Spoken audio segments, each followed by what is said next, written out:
What's up, my gangsters? Welcome to your 13th Android tutorial, again with me, Travis, for the New Boston. What we're going to do in this tutorial is basically work with the Android manifest to get the splash activity to launch first. Now, if we run an activity or application right now, it's just going to show this activity that we created a few tutorials ago. And it's not even going to recognize our splash activity. And our splash activity is going to get super depressed if he never gets recognized. So we're going to hook him up in the Android manifest. So I want you guys to open that up. And if it looks like this, I want you to go over to this right tab where we go into the actual XML code. And as you can see, here's our application bracket.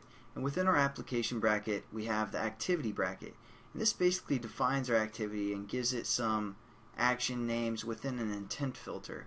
You guys probably don't even care, or you don't even really need to know what an intent filter is for the moment, but basically it adds some reference points and some stuff to it for the most part. So what we're going to do is we're going to copy that activity and paste it below, and we're going to change some things around because we want the splash activity or a splash class to start first.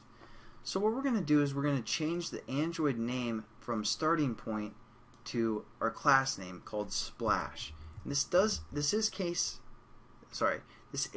sensitive, so make sure you spell it exactly how you spelled your class name.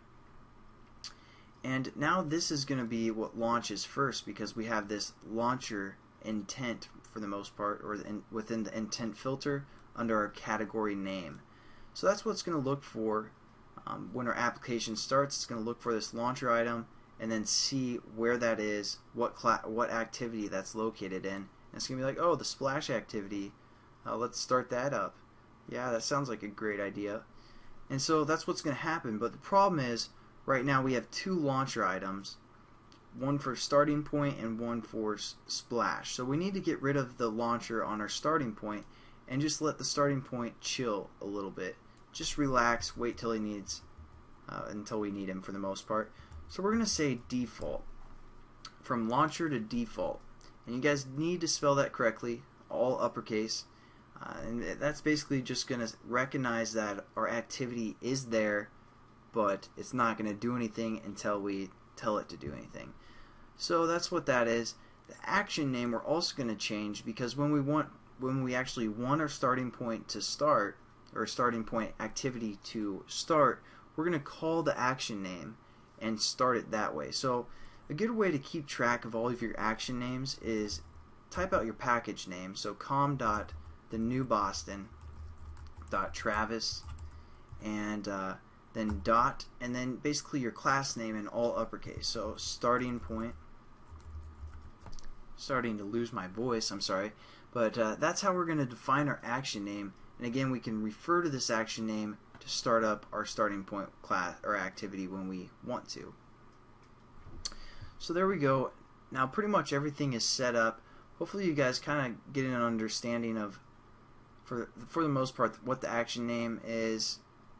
I shouldn't refer to this one. This is just kind of this is kind of what the phone is looking for as well when it starts up the launcher item. But as for the action name and setting it to either default or a launcher item.